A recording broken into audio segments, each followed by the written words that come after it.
You're listening to Girls with Grafts, a burn community podcast created by Phoenix Society for Burn Survivors, a leading nonprofit dedicated to supporting the burn community.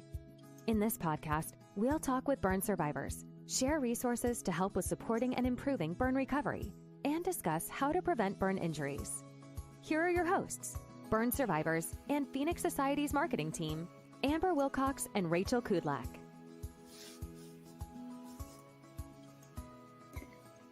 Hello and welcome back to Girls with Grafts. I am Rachel Kudlak and I'm one of your hosts for today's podcast, and I'm joined by my lovely co-host Amber Wilcox. Hi there. So excited that we are on for another episode this week, and we have a really great treat for everyone that's listening live today. So I can't wait to introduce. Well, it's National Nurses Week, and we're excited to welcome this week a burn nurse who's also a burn survivor on the podcast today. So I'm going to have Rachel come on and introduce her. But before we do, we want to send a special thank you to one of our partners. So Rachel, do you want to go ahead and get started? Yeah. So we just want to give a quick shout out to one of our Phoenix partners, Mallinckrodt Pharmaceuticals. Mallinckrodt provides medicines to address unmet patient needs and helps improve people's lives. They also released their Focused on Burn, which was created to help continue advancing burn care based on input from healthcare professionals. So you can learn more about that at focusedonburn.com. And we'll also have that linked in our show's description. But without further ado, let me introduce today's guest, Brianna Blackwell. She is a childhood burn survivor who has gleaned passion and purpose from adversity. Her tragedy at the age of 3 years old has turned into triumph in a life of service. Brianna graduated with honors from Western Michigan University with a Bachelor of Science in Nursing. Her servant heart led her to travel to Africa twice to volunteer in a variety of healthcare settings. She currently works as a registered nurse at Eskenazi Health in Indianapolis, Indiana, working in Indiana's only verified adult burn center. With a special focus in holistics and psychosocial concepts, Brianna continues to work in many capacities to advocate for burn survivors. And outside of the healthcare world, Brianna is a former 4-time national championship and 2-time member of Team USA for the sport of baton twirling. She currently serves as the president of the Indiana Baton Twirling Association, hoping to propel the sport into the next generation. So thank you so much, Brianna, for joining us today. Thanks for having me. Yeah, and thanks for your willingness to kind of join us live today. You are a very familiar face in the burn community, but for those that don't know your journey, would you mind sharing us a little bit more about your burn story and kind of how that began? Absolutely. So I grew up on a farm in Indiana, lots of cows, lots of animals, lots of crops. And when I was 3 years old, it happened to be August and we were going through a drought. So on our farm, most of our water source came from the creek that went through our land. And with the drought, it happened to be completely dry. So my father wanted to kind of get creative to try and get our animals water. So he found some old oil drums, which I've always described to people who might not know what those are, is if you picture kind of like a soup can times 100. That's how big they can be. And he wanted to cut those to use them as water tanks. But what he didn't know at the time is they used to be used as gas storage. So my brother and I did everything with my dad at that age. So we wanted to just go out and watch him work. So we watched him work on the tanks that day.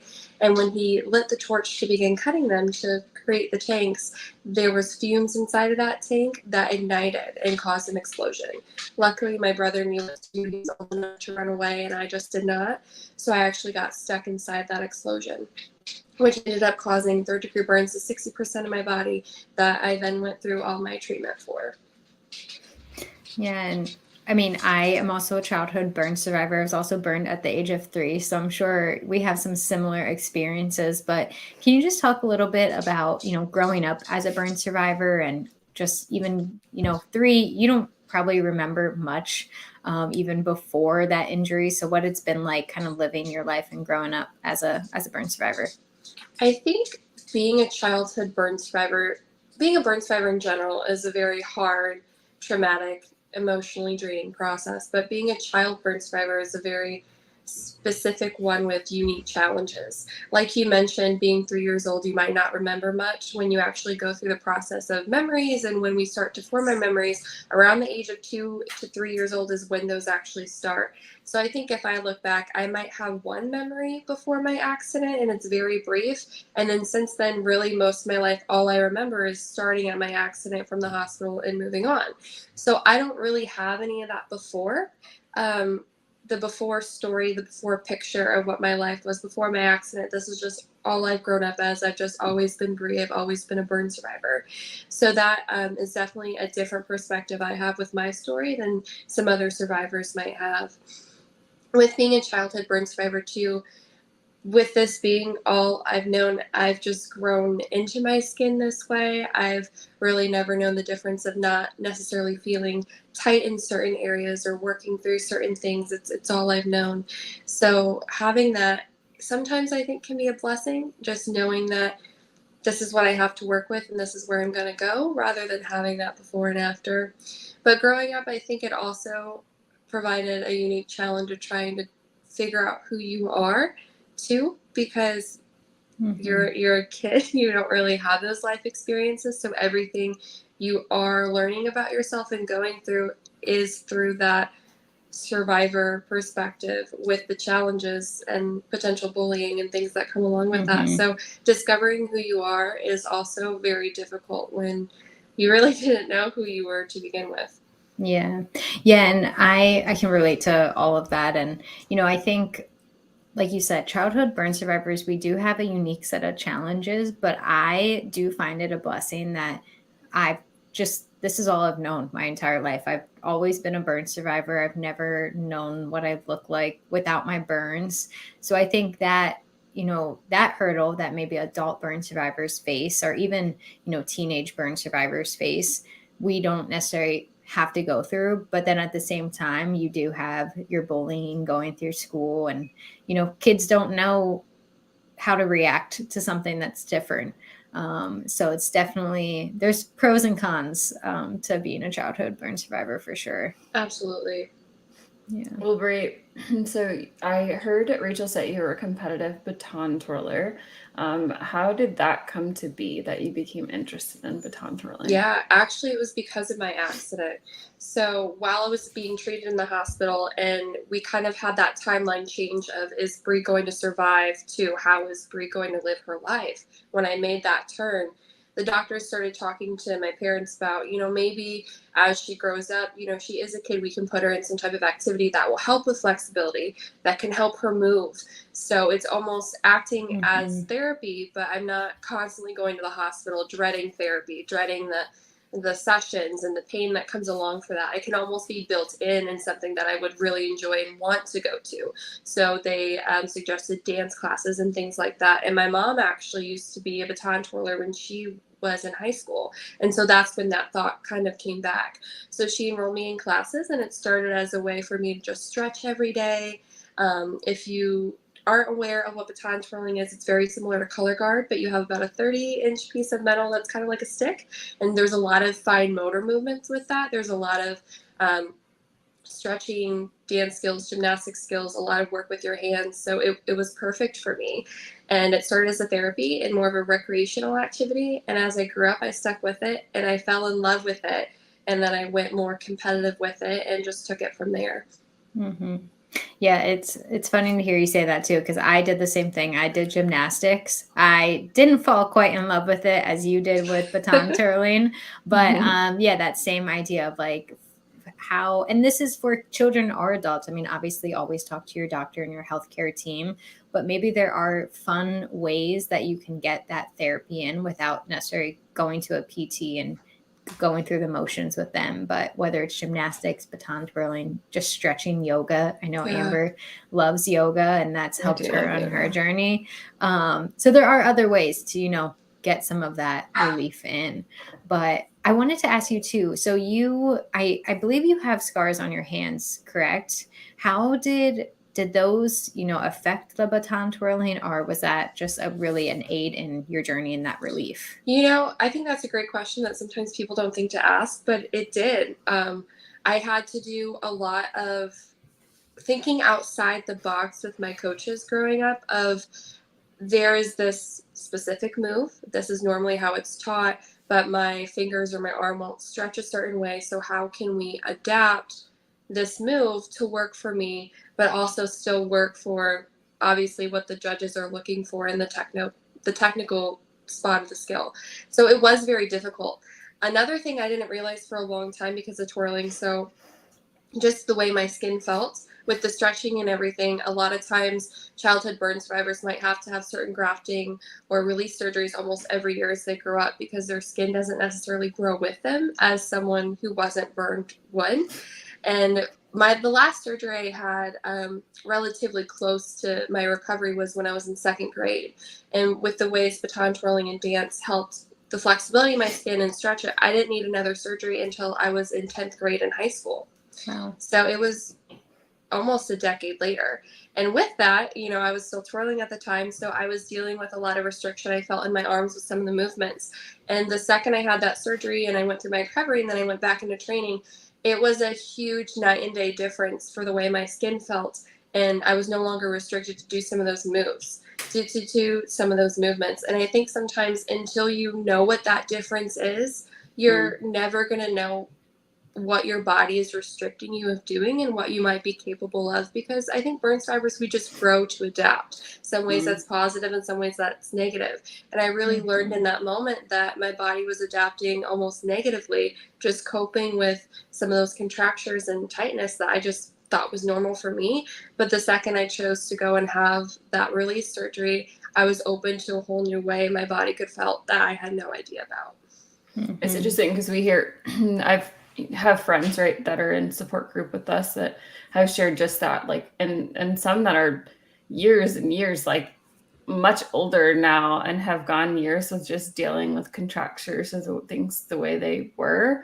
But once you have that surgery, like making that decision, sometimes you don't even think about it. I think of like, oh, this would make so much sense to make me feel better. And so I've heard that before. I know we have a survivor in chat who many years after his injury went and got the release surgery and then was like a different person because his arms could lift and whatnot. So it's difficult. I know for me, and maybe this was a part of my story, maybe it goes into some others as well, but I almost felt guilty to go back and say, I need this. I almost felt like, with my stretching and things that not that I could control what my skin did, but in a way I felt like I could. Like if I stretched every day, I could get to a point where, I wouldn't need surgeries anymore. I wouldn't need outside help. I just wanted to get to a spot on my own. So I think that kind of held me back for a little bit too, where it's like I had to be able to overcome that and be like, it's okay for me to go back and still get help. It's okay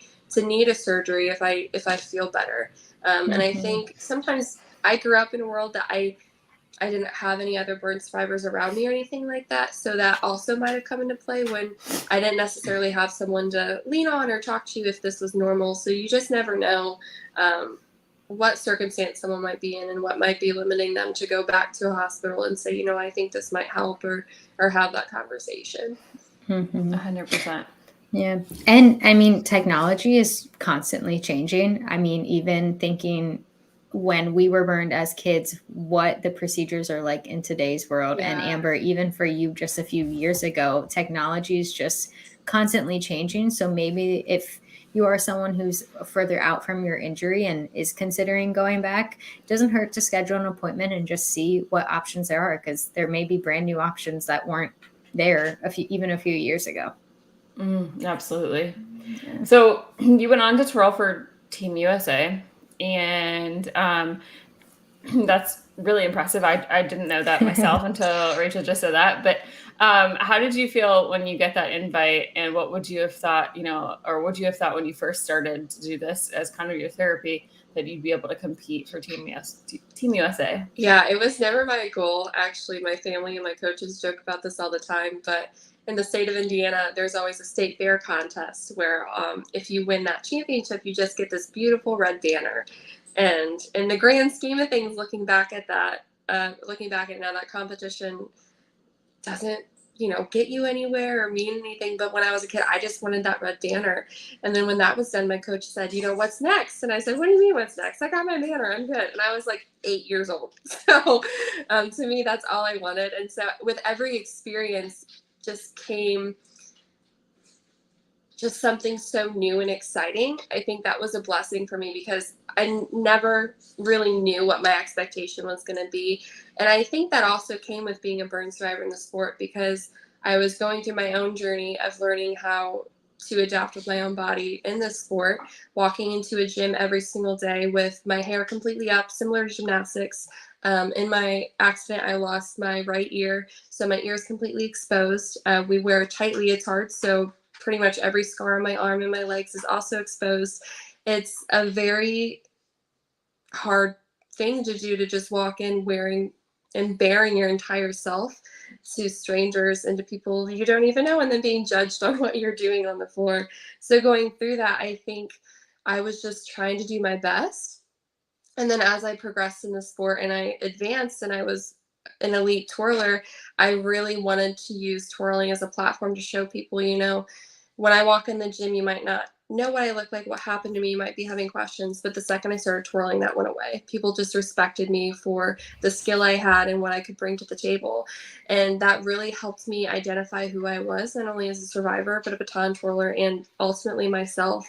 So by the time I reached the level of competition when I was going to represent Team USA and going abroad overseas, it was just such an enlightening moment to be able to represent myself in my hometown and the entire USA, but also to be like, I am probably the only burn survivor that I know of who's ever twirled, let alone could represent this on an international level. And at that point, I didn't care about any placement or anything. I just wanted to twirl and to have that experience. And it was an incredible time. That's amazing. Awesome. Yeah, that's so awesome. It's so funny to hear you say how you went from just wanting that red banner and then look what happened. You were on Team USA. That's an awesome accomplishment. So would you say that baton twirling really helped shape, your confidence, and even just, like we said, growing up as a burn survivor? Did it really help shape your journey? It did. Between competitions and traveling to competitions, and at the time when I started to get more advanced, I actually traveled for lessons. I grew up in Indiana, but I started going to Michigan for my coach. It started forcing me, if I wanted to continue to be in the sport, in situations, in the public eye, right in front of people I've never met before, and how to deal with those experiences. So I had to work on my social skills a lot quicker. I had to become a lot more confident in myself, because if I didn't know who I was and I didn't believe in myself when I met someone, how were they going to believe in me? So putting me in those types of situations quickly, as a child and growing up as a young adult, I think really helped me find my confidence and establish myself as a twirler, as a burn survivor, and ultimately who I wanted to be is just Bree. Love that. That's awesome. Yeah, well, switching gears a little bit, as we shared in the introduction, it is National Nurses Week. So, Bree, we do just want to say thank you for being a burn nurse, and just send a quick thank you to all of the nurses in the world, all of the burn care professionals, the healthcare teams. We couldn't be here. All of us, the three of us, couldn't be here if it wasn't for our nurses and our doctors and our care teams. So, we thank you for your dedication, your compassion, your love when we need it. So, Bree, I would just love to know, what made you interested in nursing, and why did you, want to become a burn nurse? Yeah. As I was growing up, probably when I was in high school, they're always like, you have to start prepping for college, and what do you want to be? And if you want to be successful in your first year of college, you need to take these college credit classes now as a sophomore, and yada, yada, yada. So especially now, I feel like that gets pushed a lot. So I just felt like I wanted to try and figure out at that point where I was going. Was it a science field? Was it more of a blue collar field? Like what was I going to do? And when I started thinking about what I enjoyed and how I became who I was really taken aback to when I was in the hospital. When I was thinking through my own story, it was the nurses who took care of me from the start, who had always made me feel 100% okay to be myself. They were the ones that said, just because this happened to you doesn't mean you can't do amazing things or go play or do whatever you wanted. They were the ones that really made me feel like there was nothing wrong with me. And I wanted to be able to instill that in other people. So once I kind of knew that they were what inspired me, I kind of started thinking, I was like, hey, maybe nursing's not that bad. And I started taking my anatomy classes and things like that. And I discovered that I loved it. So that just kind of took off and went from there, that I chose nursing. Yeah. Well, that's absolutely awesome to have you as, a nurse and be able to have you on the show today, because I know I have so much admiration for the nurses that took care of me. But in your bio, you also shared that you went to Africa twice, which is a dream of mine. I've always wanted to go to Africa. And you volunteered in the healthcare settings. Do you want to tell us a little bit more about that and kind of how that came to be and what inspired you? Yeah, so my journey with Africa started in college when I was at this point, I was applying to the nursing program. I was pre-nursing, and my first experience with it was a study abroad trip to South Africa. And it was a look at healthcare through public and private sectors, because their healthcare is set up very different than what we have in the USA. So on this trip, I got accepted. I was able to go, and we went to multiple different settings, from out in the African bush with a traditional healer, sitting there learning about their practices, how their medicine started from roots and things like that, to public clinics, which I think sometimes are probably the impression you think about if you would hear what healthcare might be like in Africa, all the way to more private hospitals, which are a little bit more advanced and more modern for what we might have here. And to look at that and basically see, depending on what situations you have in your life, where you might live, what type of healthcare you'll receive, and therefore, depending on the situation, where your life could go, depending on what happens to you and things like that.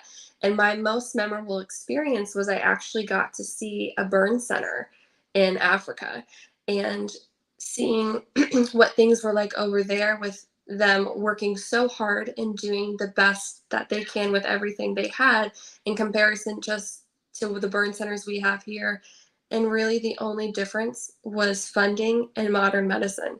And to be able to just know, I think the biggest impact that it had on me was I stood in that burn center and I just thought about my own accident. And I said, if the exact same story, the exact same circumstance happened to me, but rather than being in Indiana, I was here in South Africa, I would have died. Just because there was not the same amount of opportunity and resources available. And that hit me so hard. Just knowing that 100% just out of chance of where you're born and what your circumstances are can completely change an outcome, and what someone's life could be, really hit me and really started to inspire a lot of the work that I've done for advocacy and different program management and things, just to get more resources out there. Mm-hmm. Yeah, and unfortunately, we know that burn injuries, higher rate happens in lower income and poverty areas. And even to get those folks, even in the United States, to a verified burn center is even a struggle here. Mm-hmm. So I can only imagine, just walking into that burn unit, and yeah, it's crazy to think about the different levels of healthcare and needs and what's available. It can be crazy, but the biggest takeaway I had from that too is every single person I met over there was the kindest, most hopeful, joyous soul. And that really restored my faith in humanity, and just knowing that there's good people everywhere, everywhere. Yeah, I love that. Well, it sounds like, so that moment, just seeing that burn center, was impactful, but I wanted to ask too, was there a certain nurse, or did you have anyone on your care team that maybe had a very, I guess, helped shape your recovery? I know for me, looking back, there's a few nurses that I can definitely remember, and just sometimes that someone has a special, I don't know, spark that can really help shape your recovery. Yeah. A lot of memories for me came back through photos that my parents shared as I grew up. I would always kind of have shadow memories of certain nurses, but just Mhm. between the medications I'm sure I was on and being so young, sometimes names and certain specific events would slip my mind. But having those photos, which I know at the time was, I'm sure, very hard for my parents to take and to keep a record of, especially with how tragic everything was. But having that growing up, being able to put faces to memories and different things together for my own story, because I think that happens a lot of times depending on your age with childhood burn survivors too. You're missing a lot of the pieces. There's a lot of holes you don't remember or you can't understand because of your age. So having that growing up was really nice to fill in my gaps. But through that, the second I saw one of my nurses' faces, everything came back of just the gentleness I always felt around her, her kindness, and everything like that. And one of my favorite things, they had a toy chest that if you successfully got through your dressing change or you did this with therapy, you got to go to the toy chest and pick a toy out that day. And my favorite thing at the time was Polly Pockets. So I just always remember going there and trying to dig out every single Polly Pocket there was. I love That's that. awesome. I love that they have that as well. So that's really cool. Hey, that could also work for adults, not just I was children. like, yeah, I I would know. have loved that. Like, go pick out a toy or a piece of candy. I would have been like, Yeah. done.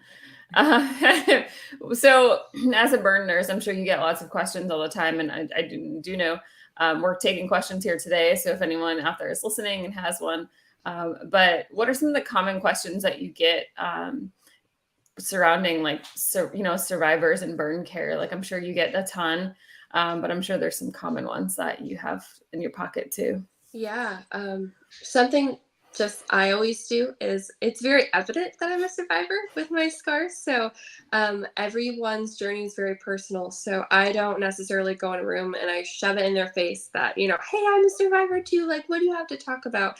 Normally it comes up very naturally in conversation, or, I'm taking their temperature and they go, oh, so I see you have like the scars. And I'm like, yeah, I do. And then it kind of naturally opens up. And from that, there's an instant connection that seems to happen, and there's almost this piece you can see go over a lot of patients' faces of just like, wow, you've been through it too, and just seeing that you're on the other side of it. In that moment, a lot of questions come up of, what will my scars look like in years to come, which is kind of easy for me to show them. I'm like, this is an example. It looks different for everyone.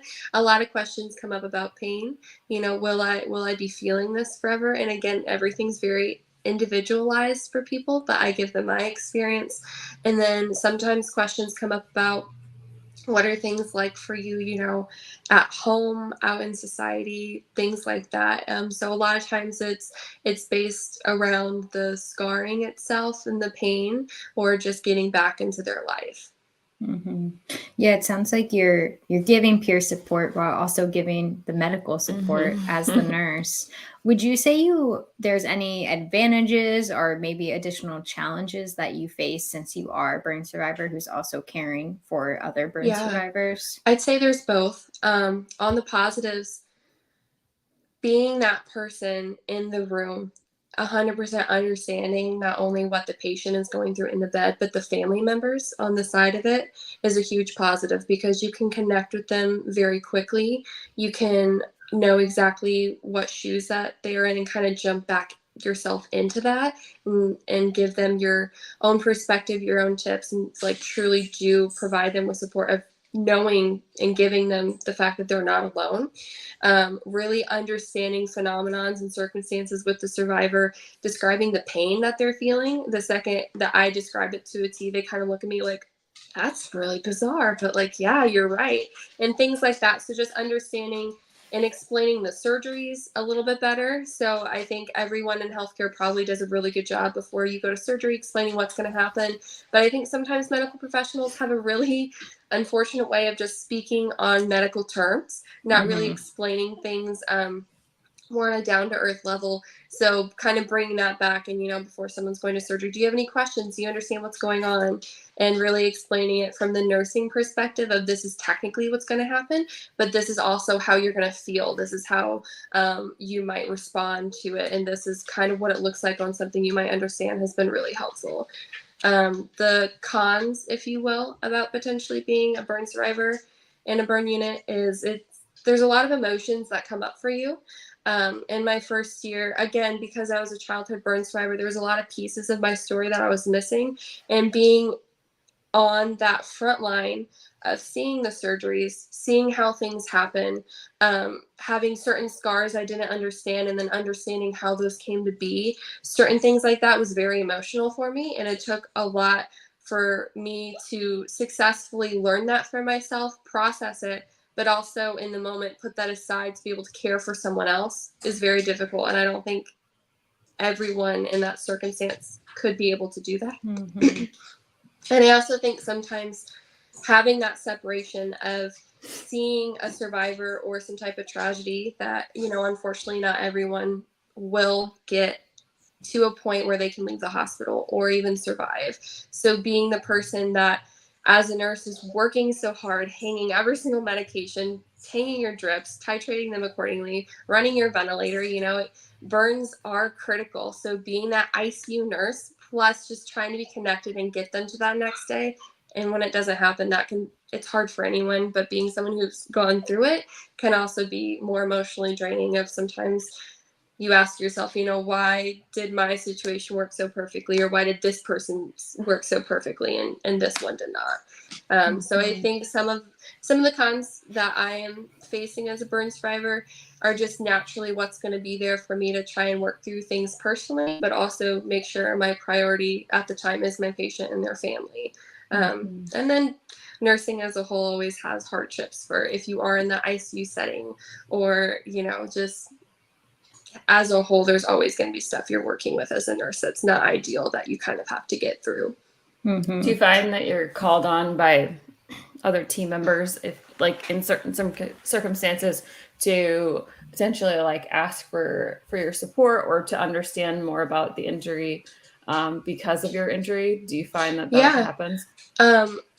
At my health center, they do, but it's also kind of been established that way because I've been willing to share, and I do see myself as an open book. And from day one, I've always said, if there is a patient you're not sure how to explain something or would want to talk to someone who's a survivor, always pull me in if I'm around. If I'm not crazy busy or something, like, I'm happy to help. So I think that's definitely something that they've valued, but it also respected from me and kind of the boundaries I put out in the beginning. Mm-hmm. I think I'm sure there are potential survivors out there that might be going to nursing school or in the healthcare or want to give back in some way. And it's just always about, like, if you are willing for yourself to be put back in that situation, because you really do have to go through a lot of processing and understanding of who you are yourself before you can ever go back and be support for someone or feel like you can be open enough to be put in those shoes. So yes, I do get called on a lot as a support person in our hospital, or just random questions that they might have, but I've allowed that and I've welcomed it. Mm-hmm. Yeah. And I just want to add too, growing up, I always felt the need to give back to the burn community. And I always thought that meant I had to be in the medical field. I had to either be a nurse or a PT. I didn't love nursing. So I went the PT route initially when I went to college, but I just didn't enjoy it. I didn't really care about the human body. I just wasn't enjoying the classes. So I switched. And that was a really hard thing for me to do because I was like, I'm giving up this dream of helping other burn survivors that I thought for my entire life that's what I was meant to do. But I just wanted to put this out there that if you are feeling that way, there's other ways to give back to the burn community. Maybe you are called on to be a healthcare professional, and that's great. And there are other ways to give back, whether you're volunteering or giving peer support or, hey, come work at Phoenix Society like I did. Like there are ways to give back, even if maybe you are someone who thinks that medical field just isn't right for you. Yeah. And I'll also just add, existing positively in society as a burn survivor is also enough. like you going out every day, showing who you are, representing the burn world as a burn survivor. If you wear your scars, that is enough. So yes, definitely. Definitely. Well, and Bree, I know you are an advocate for burn survivors, especially when it comes to healthcare and the needs leaving the hospital. And I know recently you've been working with Phoenix Society on a special project for burn care professionals, and it's an educational training. So I'm going to let you, if you don't mind, kind of share a little bit more about what that training is and how it kind of came to be. Yeah, thanks for asking about this. I'm very excited about it. So in my transition from graduating nursing school, starting my nursing career, getting back in a burn unit, this is kind of where all of this came to be. So I started being a nurse. Obviously, I had a lot to learn about how to be a nurse, let alone be a burn nurse. So I kind of took my time letting all that sink in, having my training. And then once I felt really good about that, kind of moving through my nursing career a little bit more, I was able to really focus on kind of more that one-on-one time with my patients and having some of those conversations of what they're going through when they're in the bed and how I can support that. And while I was having one of those conversations, I just had kind of an epiphany. And I told myself, I was like, I do not see every patient that we serve. I am not a nurse to everyone here because, one, that's impossible. And two, we're a decent sized burn center. Like, I don't work every day. I don't work every shift. I like to sleep. So that kind of boiled down to, I am not having these conversations with every single person that comes in the hospital. These conversations are not happening to every burn survivor that has this injury. And those are the conversations of, how does this feel outside of the hospital? What am I getting ready to expect? How do I jump back into work with my scars? Just whatever that is, and I don't expect everyone to know how to answer that. In a perfect world, no one would ever be burned. I wouldn't have a job. So I really started to think about how could these conversations happen for these survivors if they don't have a nurse that's a burn survivor, which 9 times out of 10 is going to be the circumstance. So I really started to think about, could there be some type of educational training for healthcare professionals, for whoever sees or comes in contact with a burn survivor while they get their care, of explaining what it is a survivor goes through, how the process happens from point one of their physical trauma to get them through the emotional stages and the social stages of their life. And what are those resources that we can get them right at the bedside, right then and there, that can get them more information or potentially explain stuff to them that if you as a nurse, a doctor, a care tech, whoever, might not have the answers to. And that's kind of where this came from. So this education is a psychosocial healthcare resource for burn staff in a hospital. We trialed this last fall at my hospital, Eskenazi Health in Indianapolis, where this education came together. It was mandatory for everyone on the burn center, from administrative staff to nurses, therapists, all the way up to our medical directors, to our residents. And it was an hour-long education that explained different concepts of, this is the process a burn survivor goes through on the physical side, emotional side, and social side. This is what they might be dealing with while they're inpatient versus outpatient when they come back to clinic. These are some questions they might ask you if you don't know how to answer. These are some resources specifically from really great websites, and a lot of them came from Phoenix with everything you guys have developed over the years. It reintroduced the SOAR program, so plugging survivors into survivors who can meet them one-on-one in the hospital or family members. It just kind of brought everything together that, for whatever reason, if some type of question came up, everyone on our team would be prepared to either answer the question or get them a resource that would provide them with more information. And overall, it also just helped them understand what a burn survivor goes through in their journey and how to connect with them on more of the psychosocial types of things, rather than just, let's fix it with a medication, or, let's get them back to surgery. It's like, no, let's talk about these concepts and help them get through it. Mm-hmm. So what's that goal of that training? So I know you said you tested it in the fall. What's the next step for it? Yeah, so it went very well. One of my favorite facts to share is in this training that we did, we had people on our unit who just started with less than a year experience, all the way up to over 20 years of experience in this same hospital, burn professionals who have been doing this for many, many years. And 73% of them reported that this was the first ever official psychosocial education that they had ever received about burn care. So that's huge. It really showed that this education was needed, that it's one of its own, it's original, and that more people could potentially benefit from it outside of Eskenazi.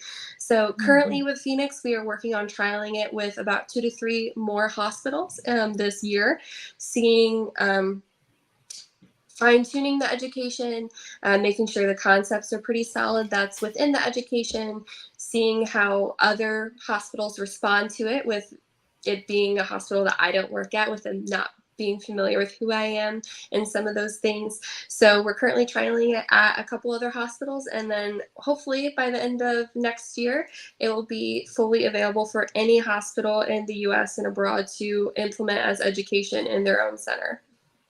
That's awesome. And if somebody wants to get in touch with you or about the program, we always invite them to email Phoenix Society. So we'll put that information in our show notes as well.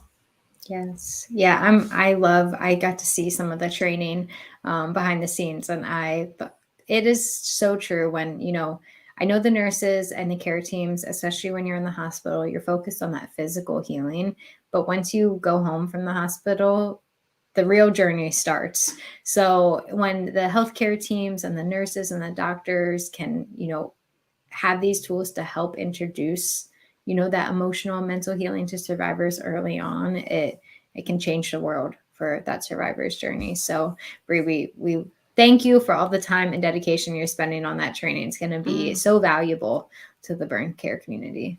Absolutely. Yeah, and I think that's the biggest takeaway from it, is just being able to know no matter where you are as a burn center, verified, non-verified, if you have 8 beds, if you have 32 beds, it's just about meeting that survivor where they are and giving them the support and resources that will meet them.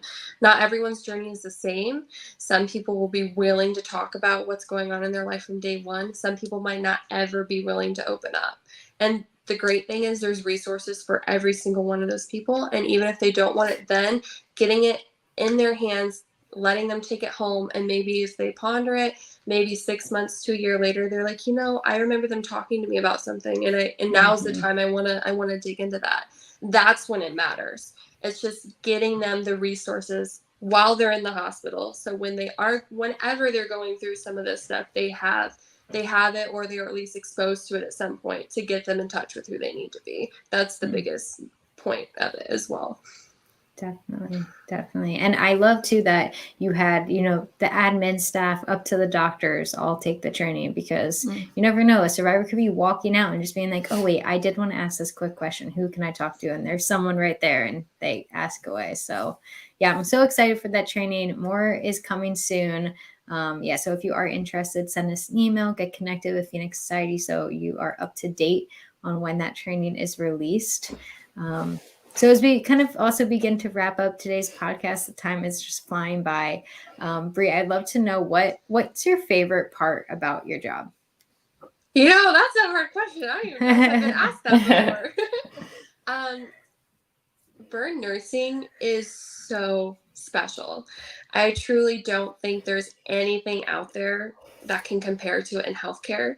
So as a nurse, especially on the hospital where I'm at, you are a nurse, you are an ICU nurse, you are a PACU recovery nurse. We have our own OR where we recover all of our patients. You are a wound care nurse, and you do all your own dressings.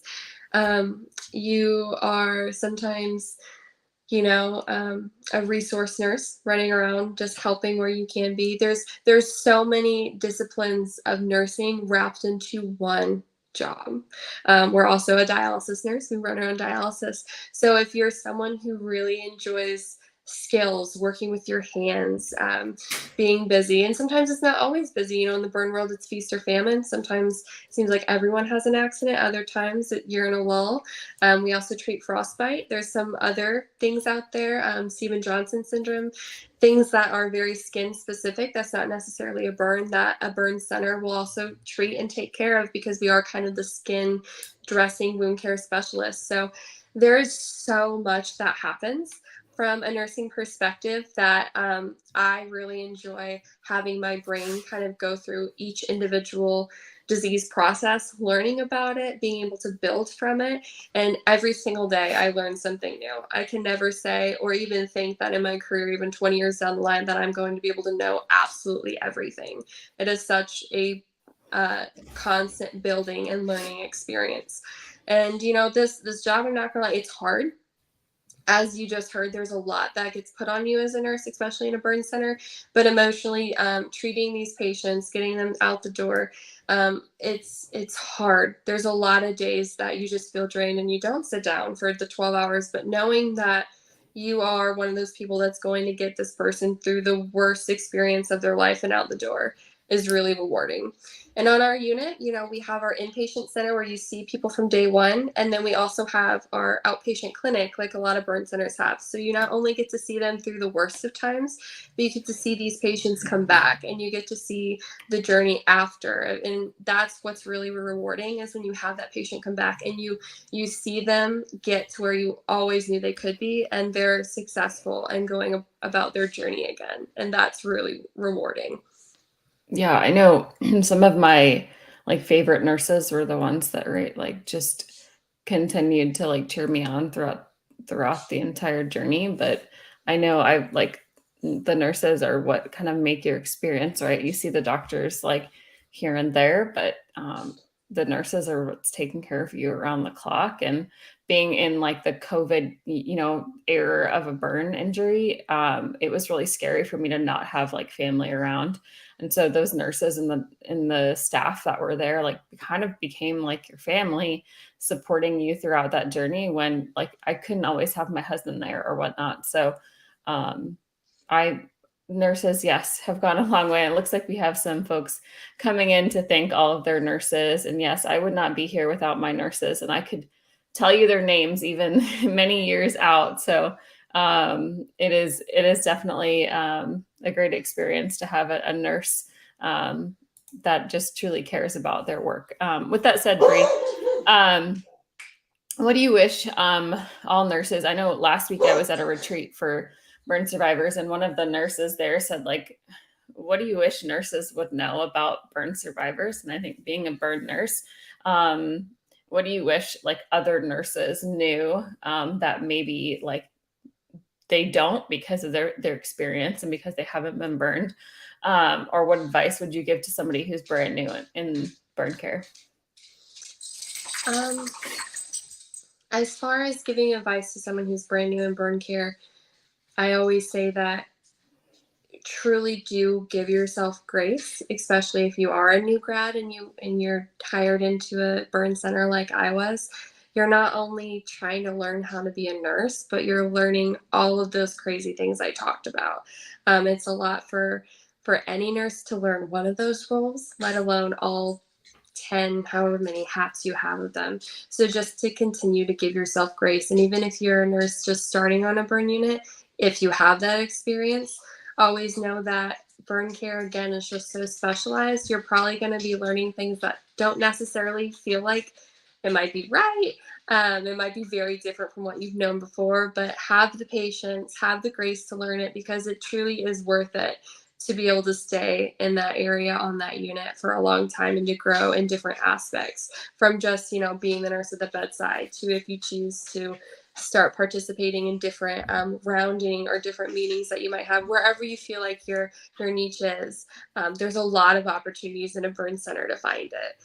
And then as far as the question of what advice do I give nurses of, you know, what a survivor might be going through, you don't know.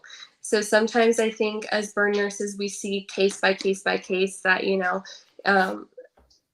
they might be having this pain, and we we're going to treat it with this, and this medicine, or, they should be having some itching sensations at this time. So this is what they should be doing, or this is how we're going to treat it. Or, this is should what be happening. I think sometimes we need to take that should out of the conversation, especially if you are a potential nurse that's never had an injury like this, or, has never been in the hospital, or a family member in the hospital. Everyone is so different from their experience. Please truly do listen to your patient. Ask the right questions. Try and just advocate them in the best way you can, because some things aren't our A, B, and Z with our parameters and our certain policies we have in the hospital, and just work through it. And I'm sure many nurses already know that and already do that.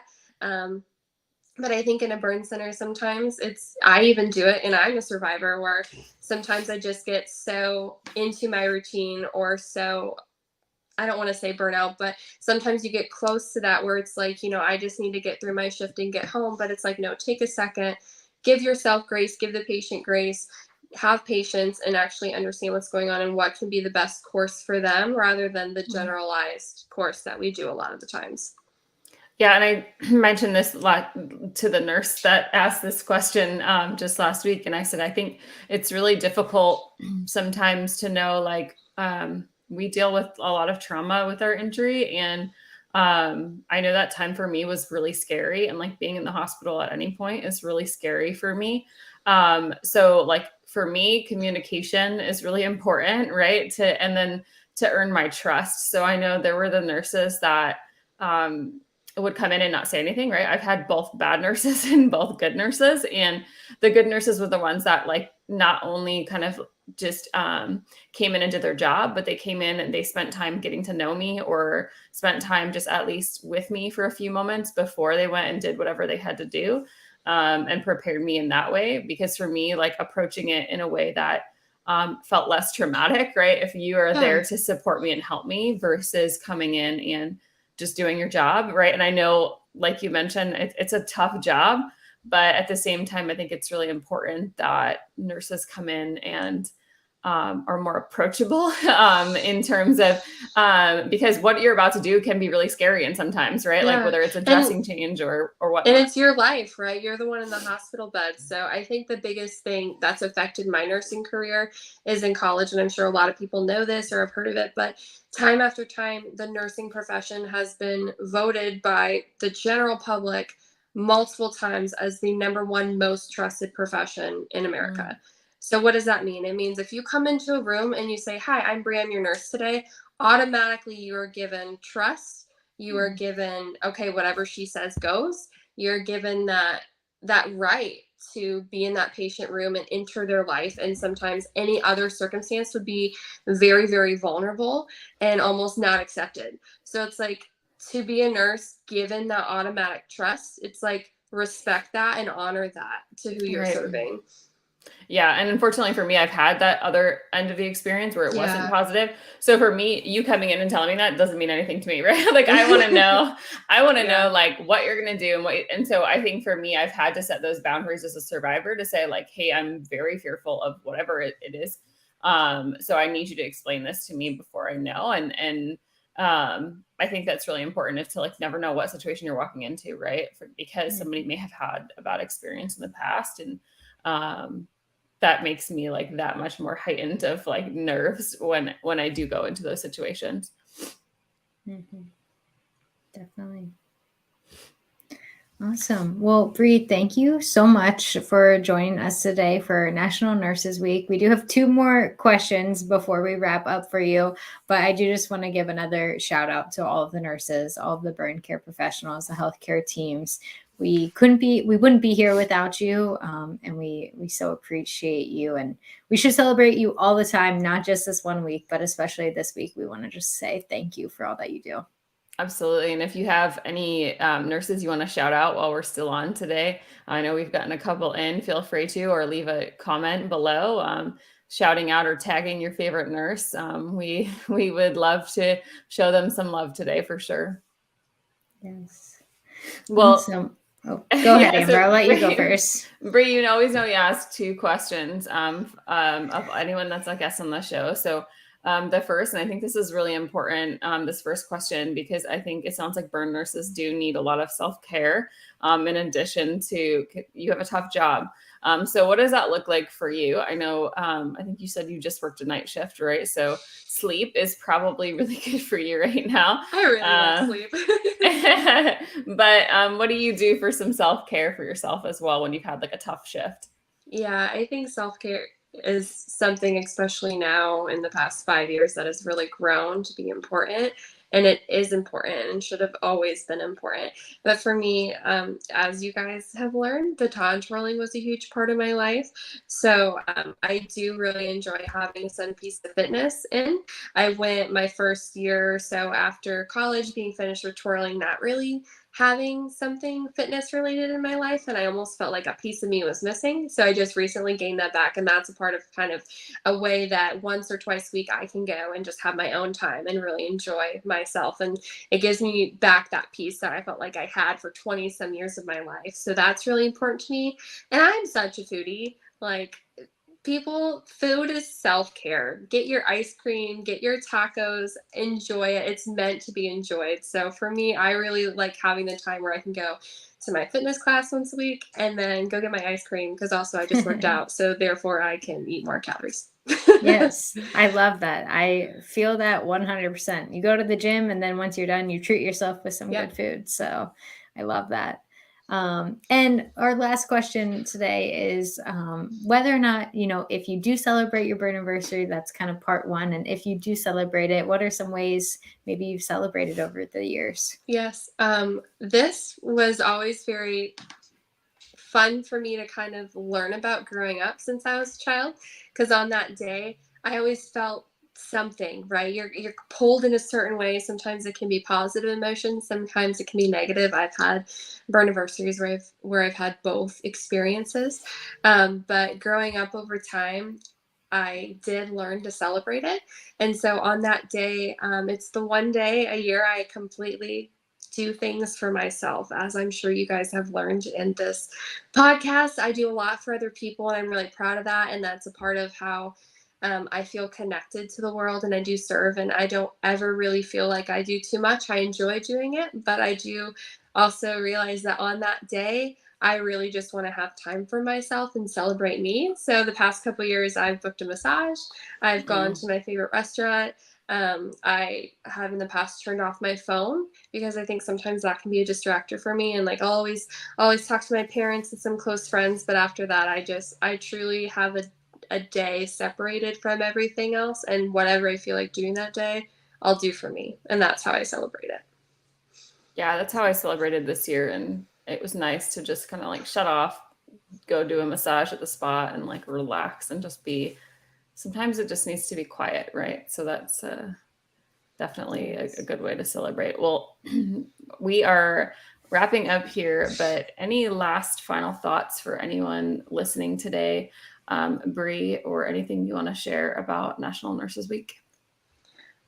Everyone knows that nurses are the true backbone in the hospital system, but just know that if you're a family member who's currently in the hospital, if you're a survivor currently in the hospital, if you are on the other side of the hospital and you're at home, just know nurses are amazing. And I think most people know that. But if you haven't thanked your nurses in the past, there's a lot that they have done for you that you will probably never truly know. And that's how it's meant to be. It's not meant to have you understand every single nitty-gritty detail, but they truly advocate their butts off to get you where you need to be. So you can send a thank you, right? Whether it's through, we send Christmas cards every year to our nurses, or if you're just, bringing a special like card to the hospital or whatnot, I'm sure they can make sure that it gets to your nursing staff. And obviously this week is all about nurses. I don't want to underappreciate the residents and the therapists and everyone else that I work with. Like, we are truly a team.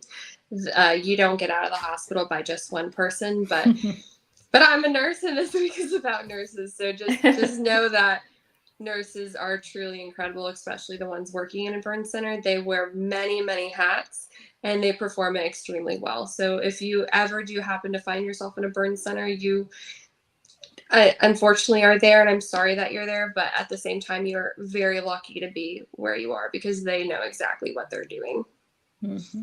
For sure.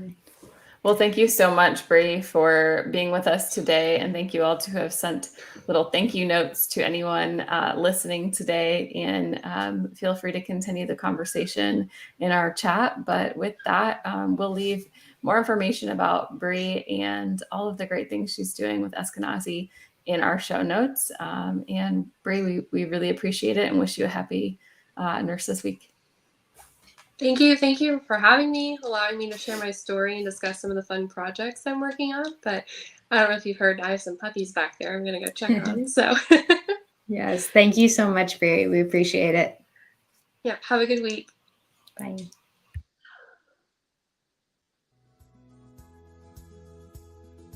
Thanks so much for tuning in to this episode of Girls with Grafts. If you are enjoying this content, please feel free to rate, subscribe, and leave a review wherever you listen to your podcasts. This helps others find the show, and we greatly appreciate it. Thanks again for listening, and we'll catch you in the next episode.